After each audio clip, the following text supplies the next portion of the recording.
मुंबई आणि ठाण्यात काही ठिकाणी पुढील 24 तासात अतिवृष्टीचा इशारा देण्यात आला आहे। रत्नागिरीसाठी हवामान विभागाकडून रेड अलर्ट जारी करण्यात आला आहे। मुंबई, ठाणे, पालघर, रायगड आणि सिंधुदुर्गसाठी ऑरेंज अलर्ट जारी करण्यात आला असून पुढील 72 तासात कोकण आणि घाटमाथ्यावर अतिवृष्टीचा इशारा देण्यात आला आहे। तर पुणे, कोल्हापूर, साताऱ्यातील घाट परिसरात अतिमुसळधार पावसाचा अंदाज व्यक्त करण्यात आला आहे। मुंबईत दुपारनंतर पावसाचा जोर वाढला। पुढील 24 तासात मुंबईतील काही भागात अतिवृष्टीचा इशारा देण्यात आला, तर दृश्यमानता कमी झाल्यानं कोस्टल रोडवरील वाहनांचा वेग मंदावला। मुंबईत पाऊस थांबण्याचं नाव घेत नाहीये। सतत पडणाऱ्या पावसामुळे मुंबईत अनेक ठिकाणी पाणी साचलेलं आहे। आपण सध्या मुंबईच्या वरळी सी फेस परिसरात आहोत। इथे पाऊस कशा प्रकारे मुंबईला झोडपून काढतो हे सध्या दिसून येत आहे। समुद्राला उधाण आलेलं आहे, सोसाट्याचा वारा आहे आणि त्या वाऱ्यासह समुद्राच्या लाटा या तटाला अक्षरशः धडकताना, आघात करताना आपल्याला दिसून येत आहेत। दुपारची वेळ यावेळी खरतर वरळीच्या सी फेसवरती मोठी गर्दी असते, वर्दळ असते, लोक फेरफटका मारायला येतात। मात्र सध्या इथे पाऊस एवढा जोरात आहे, वारा इथे एवढा आहे की त्यामुळे संपूर्ण सी फेसचा परिसर आपल्याला निर्मनुष्य झाल्याचं दिसून येते। दृश्यमानता देखील कमी झालेली आहे, त्यामुळे मुंबईची स्कायलाईन तर दिसेनाशी होते की काय अशी परिस्थिती निर्माण झालेली आहे। कोस्टल रोडवर देखील आपण बघतोय की वाहनांनी काही प्रमाणात त्यांचा वेग हा कमी केलेला आहे। मुंबईमध्ये कालपासून पावसाने चांगला जोर धरलेला आहे। दक्षिण मुंबई, मध्य मुंबई, पश्चिम उपनगर तसेच पूर्व उपनगरामध्ये सतत पाऊस पडतोय आणि त्यामुळे अनेक ठिकाणी जे सखल भाग आहेत त्यात पाणी साचलेलं आहे, लोकांच्या घरात पाणी गेलेलं आहे। त्यामुळे मुंबईकरांना अनेक अडचणींचा सामना करावा लागतोय। रेल्वे सेवेला देखील याचा फटका बसलेला आहे। हवामान खात्याने देखील आता वॉर्निंग ही काढलेली आहे आणि पुढील 24 तासात मुंबईतील काही ठिकाणी अतिवृष्टीचा इशारा देखील देण्यात आला आहे। व्हिडिओ जर्नलिस्ट अरविंद वारगेसह सचिन गाड, एबीपी माझा, मुंबई। मुंबईत सकाळपासून सुरू असलेल्या जोरदार पावसामुळे MIDC ते जोगेश्वरी विक्रोळी लिंक रोडला जोडणारा मुख्य रस्ता पाण्याखाली गेला। रस्त्यावर 2 ते 3 फूट पाणी भरल्यानं MIDC परिसरात मोठी वाहतूक कोंडी निर्माण झाली। याच ठिकाणी मागच्या वर्षी मॅनहोलमध्ये एक महिला पडून तिचा दुर्दैवी मृत्यू झाला होता। तरी देखील मुंबई महानगरपालिकेला अजूनही जाग आलेली नाही। पूर्वेत MIDC रोड आहे, जो सिद्ध 2 नंबर समोर गेट आहे, तो मुख्य रस्ता पाण्याखाली गेला आहे। आपण एकंदरीत दृश्यामध्ये पाहिलं तर या ठिकाणी 2 ते 2.5-3 फूट पर्यंत पाणी रस्त्यावर साचलं आहे। त्यामुळे या ठिकाणी मोठ्या प्रमाणात रस्त्यावर वाहनं देखील बंद होताना पाहायला मिळतात। खरं तर आपण पाहिलं तर MIDC ते JVLR जोगेश्वरी विक्रोळी लिंक रोडला जोडणारा हा मुख्य रस्ता आहे। मात्र या रस्त्यावर आहे सकाळपासून सुरू असलेल्या मुसळधार पावसामुळे मोठ्या प्रमाणात पाणी भरलं आहे। त्यामुळे रस्त्यावर आपण पाहिलं तर या ठिकाणी सिद्ध 2 नंबर गेट पासून तर पूर्ण MIDC आहे जे आहे ते अंधेरी कुर्ला रोडला जाणारा रस्ता आहे, नेल्को पर्यंत आहे, पूर्ण मोठी वाहतूक कोंडी निर्माण झाली आहे। मोहनचा सत्यम सिंगरी माझ्या, मुंबई। मुंबईत सकाळपासून सुरू असलेल्या मुसळधार पावसामुळे साकीनाका परिसरात मोठ्या प्रमाणात पावसाचं पाणी साचलं। सुमारे 3 ते 4 फुटापर्यंत काही ठिकाणी पाणी साचलं होतं। यामुळे परिसरात वाहतूक कोंडी झाली असून या पाण्यात काही मोटरसायकल या पाण्याच्या वेगामुळे पार्किंग केलेल्या दुचाकींचं मोठं नुकसान झालं। उपनगरामध्ये सकाळपासून मुसळधार पाऊस कोसळतो आहे आणि याचा परिणाम जर बघितला आपण सकल भागांमध्ये पाणी भरण्यास सुरुवात झालेली आहे। मी सध्या आहे साकीनाका परिसरामध्ये। आपण जर बघितलं तर या ठिकाणी 3 ते 4 फुटापर्यंत जे आहे ते पाणी भरलेलं होतं आणि यामुळे मोठ्या प्रमाणात आता पुन्हा एकदा आपण जर बघितलं तर या ठिकाणी या दुचाकी ज्या आहेत त्या वाहून आलेल्या आहेत। त्याचबरोबर अनेक दुचाकींचं नुकसान देखील या ठिकाणी झालेलं आहे आणि याचा परिणाम जर आपण रस्ते वाहतुकीवर बघितला तर खरं तर घाटकोपर अंधेरी लिंक रोड जो आहे तो अतिशय महत्त्वाचा रस्ता आहे, जो आहे तो मुंबई उपनगराला पूर्व उपनगराला पश्चिम उपनगराशी जोडणारा महत्त्वाचा रस्ता आहे। प्रशांत बडे, एबीपी माझा, मुंबई। मुंबईत पावसामुळे झाडं कोसळण्याच्या घटना सुरूच असून अंधेरी पश्चिम येथील RTO कार्यालयाजवळ एक मोठं गुलमोहराचं झाड अचानक कोसळलं।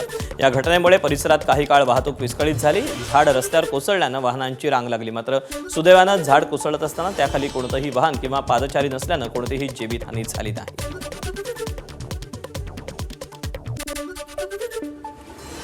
मुंबईत अंधेरी मरोळ पोलीस कॅम्पमधील घरांमध्ये पाणी शिरलं। पोलीस कॅम्पमध्ये 4000 लोकवस्ती आहे। इथल्या घरांमध्ये पाणी शिरल्यानं साहित्यांचं मोठ्या प्रमाणात नुकसान झालं।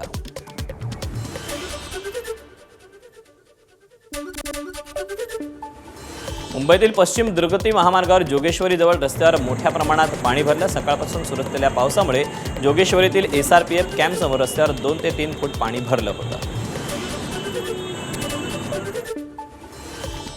ठाण्यात महानगरपालिका क्षेत्रात सखल भागात पाणी साचलं. मुख्य बाजारपेठ, वंदना डेपो, मासुंदा तलाव, कोपरी, बारा बंगला या परिसरात सखल भाग आहे, त्यामुळे हे पाणी साचलं होतं. महापौर शर्मिला पिंपळोळकर आणि गायकवाड यांनी महापालिका अधिकाऱ्यांसह पाहणी केली.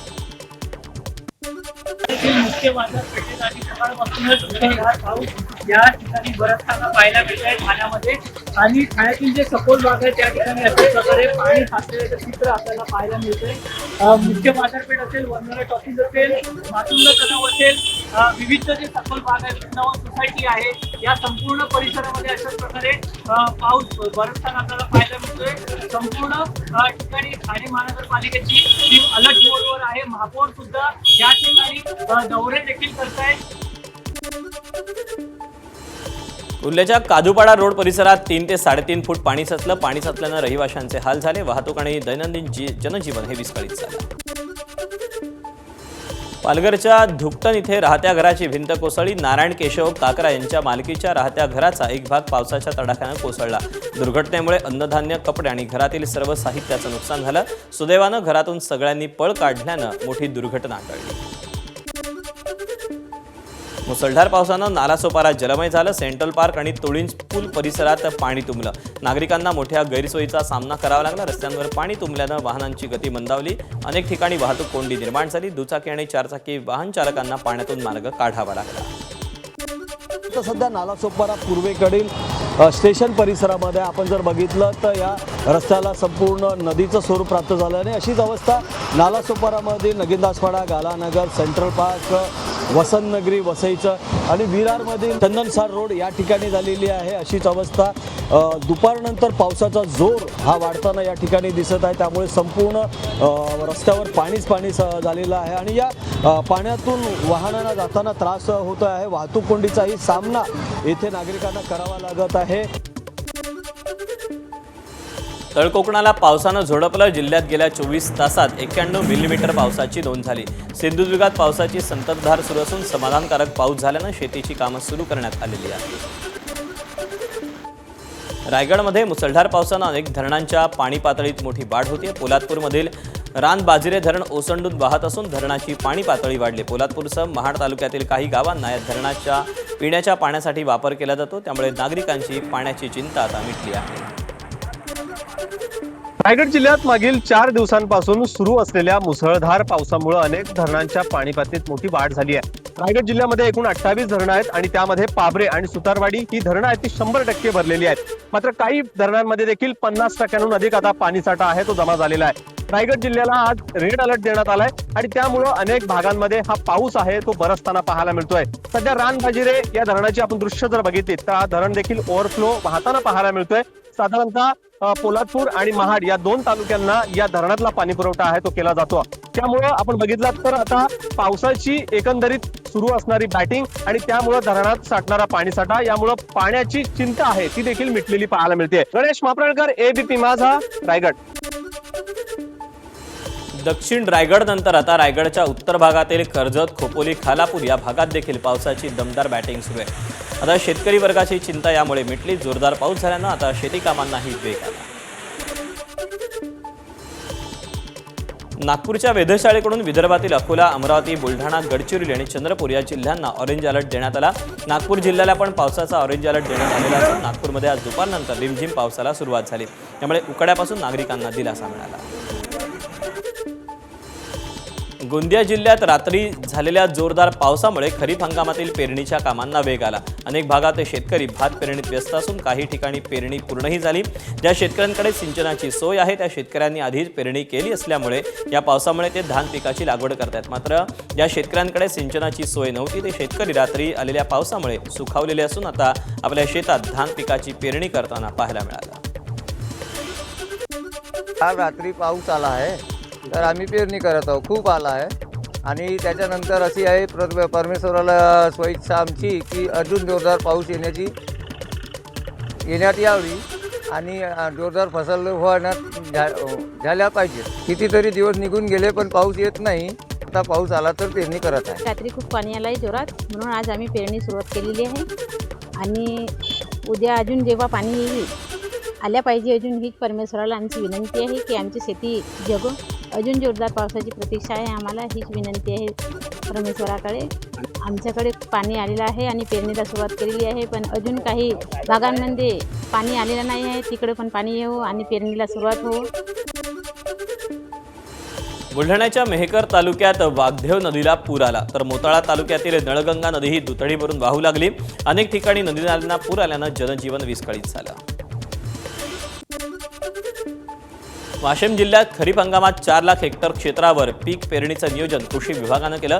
जून महिन्यात उशिरा का होईना समाधानकारक पाऊस बरसल्यानं गेल्या 8 दिवसात खरीप पेरणी जवळपास 35% पेक्षा अधिक क्षेत्रावर झाली असून जोरदार पावसाची प्रतीक्षा आहे. जुलै महिन्यात पाऊस बरसला तरच शेतकऱ्यांच्या खरीपाच्या पिकाचं भविष्य ठरणार आहे. राज्यात काही भागात मान्सूननं दमदार हजेरी लावली असली तरी जालना जिल्ह्यात अजूनही ऊन पावसाचा लपंडा सुरूच आहे. आतापर्यंत जिल्ह्यात वार्षिक सरासरीच्या केवळ 19% पावसाची नोंद झाली असून खरीप हंगामातील अवघ्या 10% पेरण्या या पूर्ण झाल्या. विशेष म्हणजे गेल्या वर्षी याच दिवशी सुमारे 70% पेरण्या या पूर्ण झाल्या होत्या. गोवा राज्यासाठी ऑरेंज अलर्ट जारी करण्यात आला असून उत्तर आणि दक्षिण गोव्यात मुसळधार ते अतिमुसळधार पावसाचा इशारा देण्यात आला. या काळात ताशी 40 ते 50 किलोमीटर वेगानं सोसाट्याचे वारे वाहण्याची शक्यता वर्तवण्यात आली. 2 ते 6 जुलै या कालावधीसाठी येलो अलर्ट देण्यात आला. सततच्या पावसानं सकल भागात पाणी साचून वाहतुकीवर परिणाम होतोय. दरम्यान गेल्या 24 तासात गोव्यात सरासरी 85 मिलीमीटर पावसाची नोंद झाली. सतत पडत असलेल्या पावसामुळे वास्कोमधील न्होळात इथे एक मोठा दगड कोसळत येऊन प्रमोदनी नाईक यांच्या घरावर आदळला. यात मालमत्तेचं मोठं नुकसान झालं. सुदैवानं यात कोणीही जखमी झालं नाही. वास्को अग्निशमन आणि आपत्कालीन सेवा तातडीनं घटनास्थळी दाखल होत नुकसानाचा आढावा घेऊन मदत कार्य केलं. नाशिकच्या मेनरोड परिसरात एका धोकादायक वाड्याचा काही भाग कोसळला. मेनरोड परिसर हा मोठा वर्दळीचा भाग असून या भागात घटना घडल्यानं नागरिकांमध्ये भीतीचं वातावरण पसरलं. घटनेत कोणतीही जीवितहानी झाली नाही, मात्र वाड्याच्या भागातील 5-6 दुकानांचं नुकसान झालं. नवी मुंबईच्या तुर्भे इथे रेल्वे रुळांखालील माती खचण्याचं कारण उघड झालं. MIDC पाईपलाईनसाठी चुकीचं तंत्र वापरल्यानं माती खचल्याचं उघड झालं. पाईपलाईनच्या कामासाठी रेल्वेनं मायक्रो टनेलिंगला परवानगी दिली होती. MIDCनं पाईप पुशिंग तंत्राचा वापर केल्यानं याचा फटका बसला. चुकीच्या तंत्रज्ञानामुळे पाईपच्या बाजूला मोठी पोकळी झाल्यानं माती सरकली होती.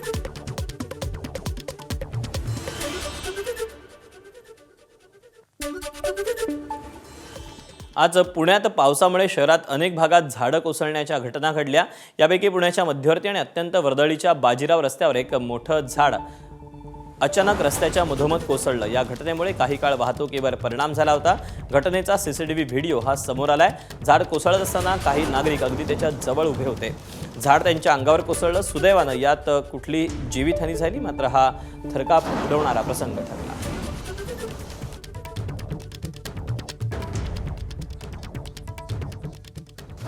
राज्यातील बहुतांश भागामध्ये पावसाने दमदार हजेरी लावली आहे. पुण्यात देखील पावसाने चांगली बॅटिंग या ठिकाणी केलेली आहे आणि त्यानंतर शहरात बहुतांश भागांमध्ये जर आपण बघितलं तर काही ठिकाणी रस्त्यावर पाणी साचलेलं आहे, तर मोठी मोठी झाडपडीची देखील घटना घडलेली आहे.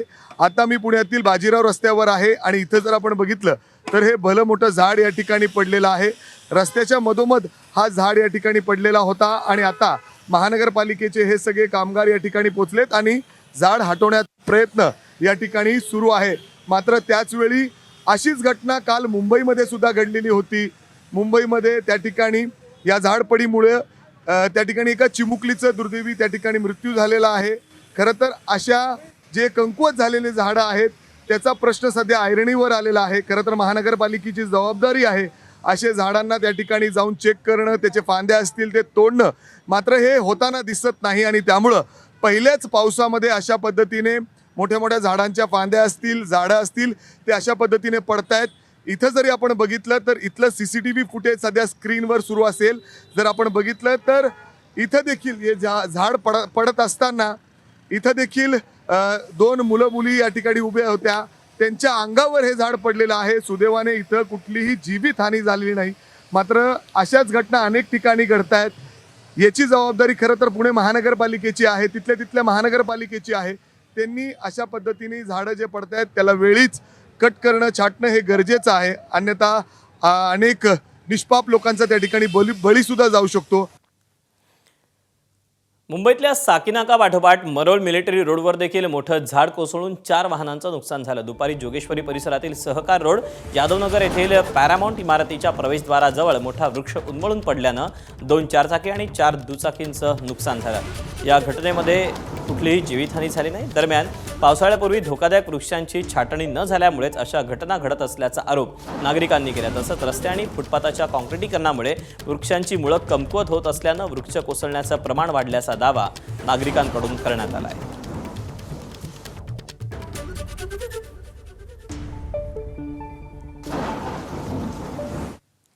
बातमी कोल्हापूरमधून. कोल्हापूर जिल्ह्यातील चंदगड तालुक्यातील 12,000 कुटुंबाला दिलासा मिळालाय. हेरे गावातील 11,394 हेक्टर सरंजाम जमिनी अखेर फ्री होल्ड करण्यात आलाय. महसूल मंत्री चंद्रशेखर बावनकुळे यांनी विधानसभेत याचं निवेदन सादर केलंय. नजराण्याची 54 लाखांची रक्कमही सरकारकडून माफ करण्यात आली. 60,000 लोकांच्या 55 वर्षांचा जो प्रलंबित प्रश्न आहे तो अखेर सुटलेला आहे.